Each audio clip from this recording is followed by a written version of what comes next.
Hello students, I am Dr. Meenakshi Maur, Assistant Professor, Zoology, Sri Samlyaji Government College, Manfia, Chittorgarh. Today my topic is Darwinism.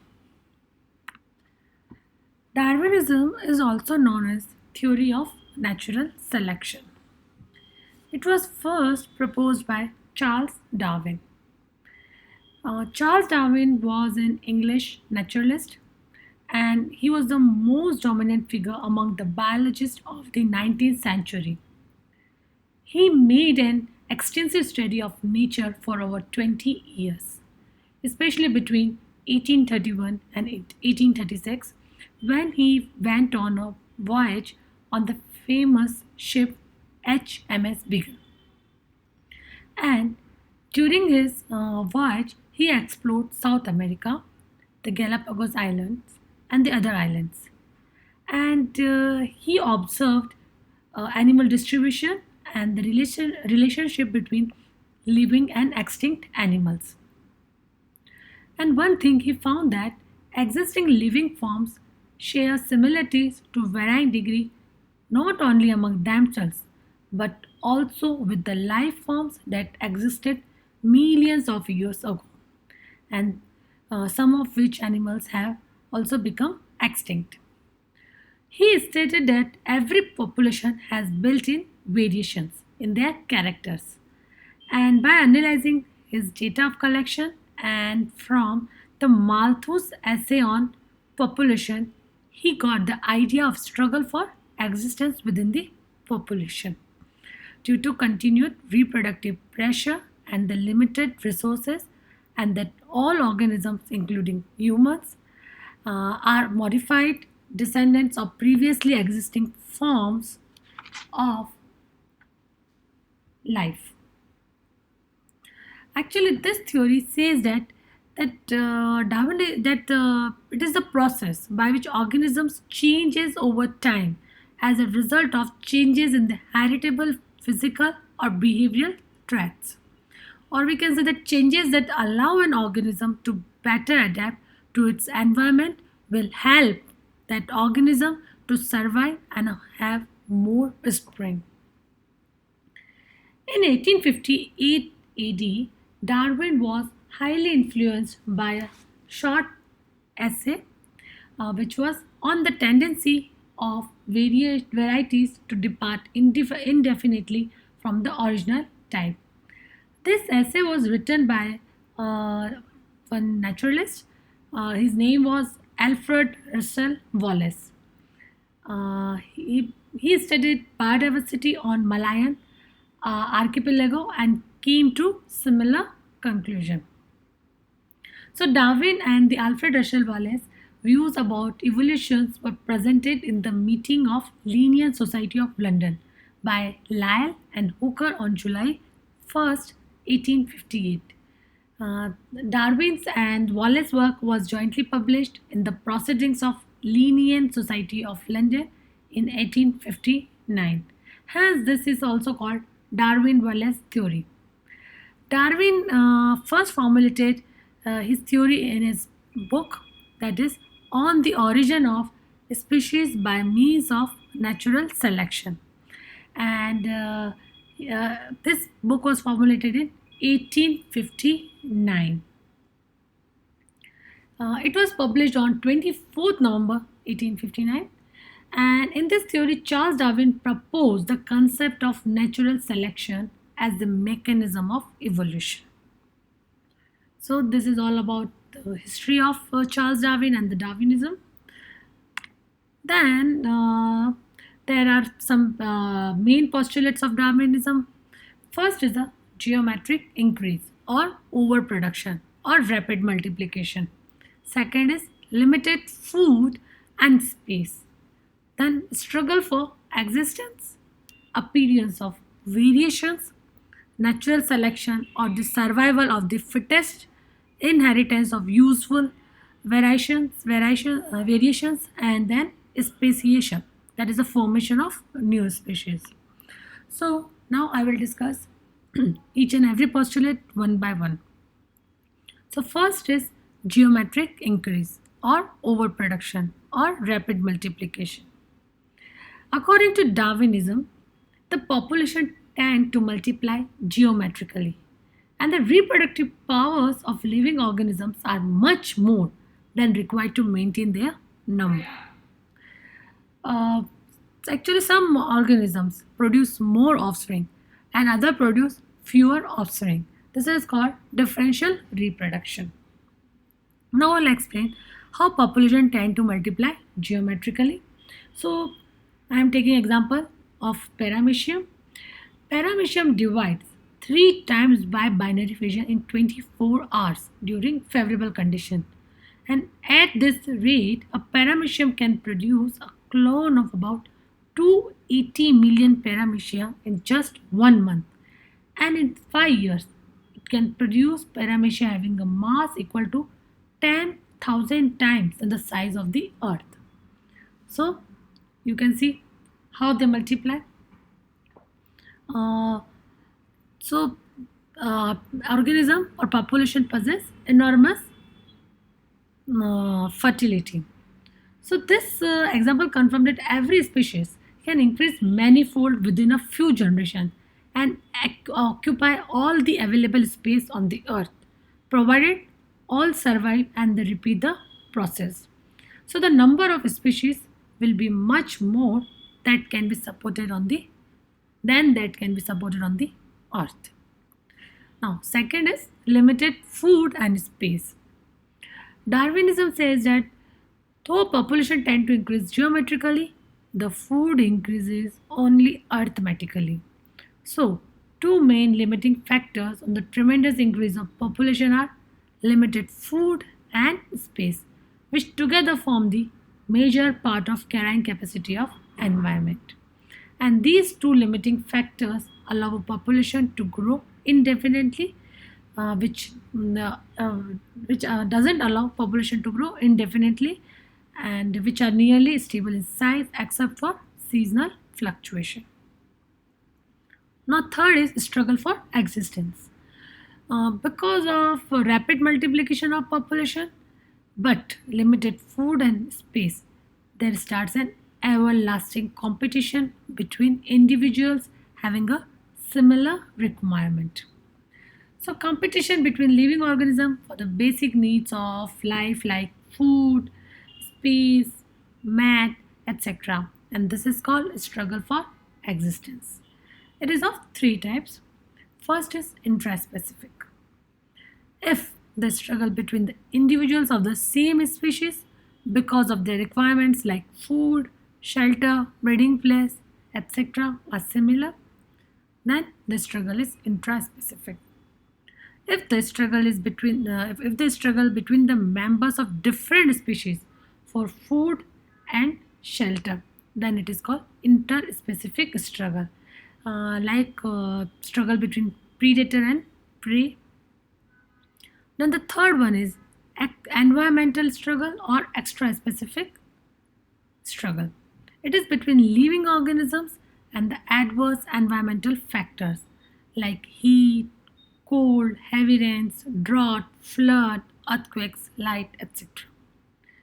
All of After all these three forms of struggle, the intra-specific struggle is the strongest type of struggle, as the need of the individuals of the same species are the most similar.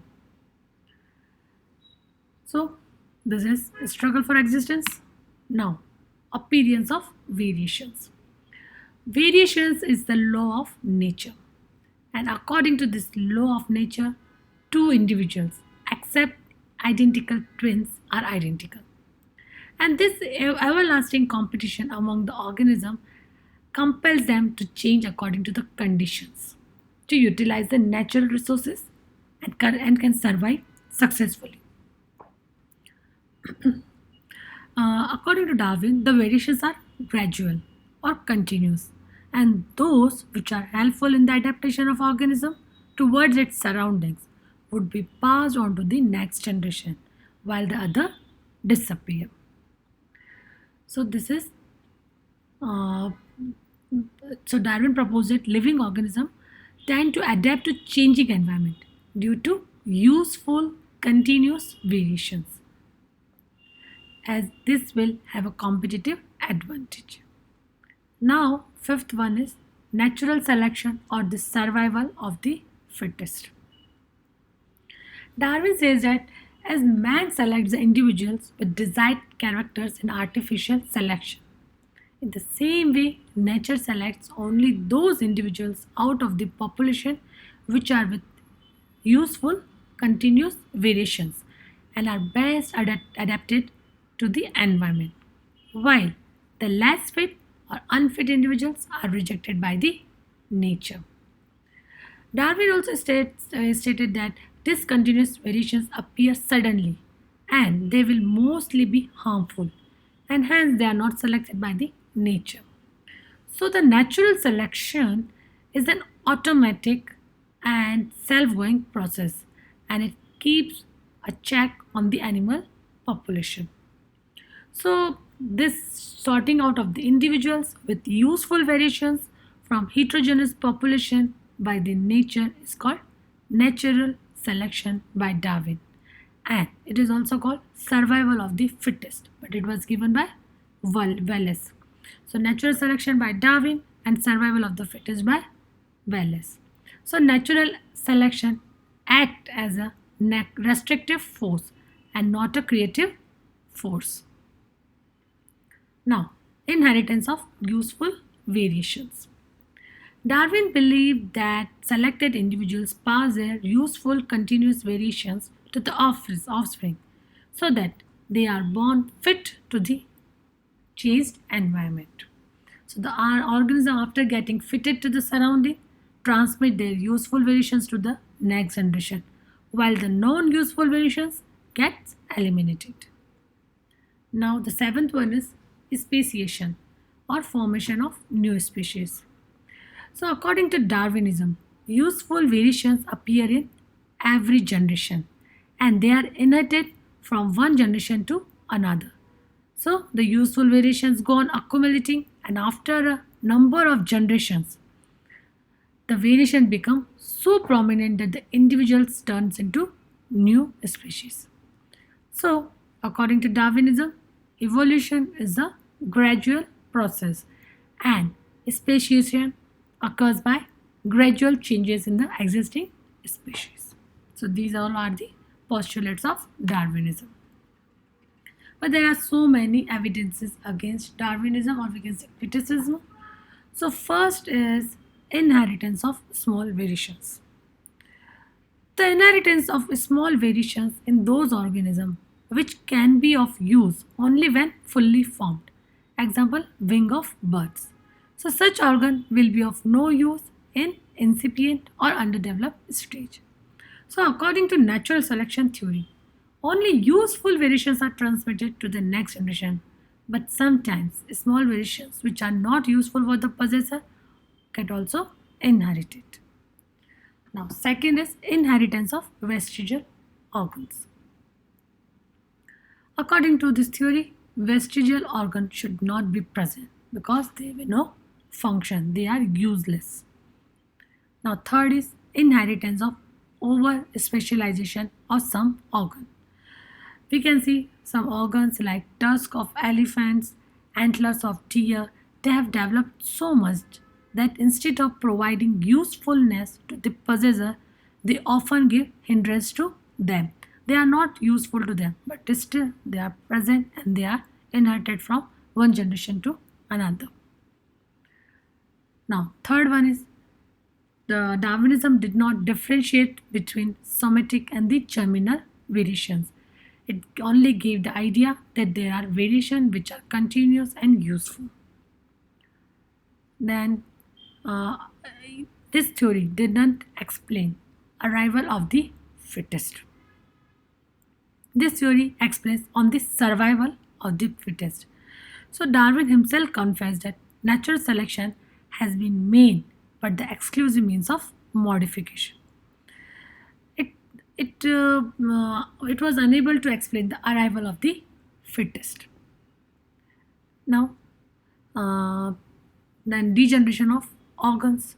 This theory doesn't account for the degeneration of certain organs in the animals. Why they degenerate? So it didn't explain. Then discontinuous variation. This theory fails to explain the cause of sudden changes in the body. Actually, it was the main drawback of the theory that there was a lack of knowledge of heredity, and hence Darwin couldn't explain that how the variations are caused. He didn't explain the causes of the variations and the mode of transmission of variations. So these all are the criticism or the evidences against Darwinism. But there are also some evidences which are in support of Darwinism. So first is rate of reproduction. Rate of reproduction is many times higher than the rate of survival in all organisms. Second, limitation of resources. We know food, space, and other sources are limited. Then, struggle for existence. Yes, it exists. It is seen on all the organisms. Then, abundance of variations. Variations are so abundant in nature that no two individuals of the same species are similar. Not even the monozygotic twins. They possess some dissimilarities because of their environment. Then, production of new varieties of plants and animals by artificial selection. When man can produce various new varieties of plants and animals in a short period, then why nature, with its vast resources and long time at its disposal, cannot produce new species by selection? It can also produce by selection. Then mimicry of protective coloration. It is found in certain animals and are products of natural selection. Then correlation between nectaries of flowers and proboscis of insects, that is the entomophily. The position of nectary in a flower and the length of proboscis and pollinating insects are wonderfully correlated. Then pedigree of some individuals. Pedigree of horses, camels, and elephants also support this theory of natural selection. So these are some evidences in support of Darwinism. Then this is a conclusion. So first observation is rapid multiplication, then stability of population, then limited food and space. These three causes struggle for existence for individual, for organism. Then when struggle for existence and then variation, then nature selects which one is the best adapted. So it is the survival of the fittest. Nature selects only those organisms which are fit to the existing condition or environment. Then natural selection, inheritance of useful variations over many generations, it causes formation of new species or it causes speciation. So this is natural selection stems from 5 important observation and the 3 interference. Thank you.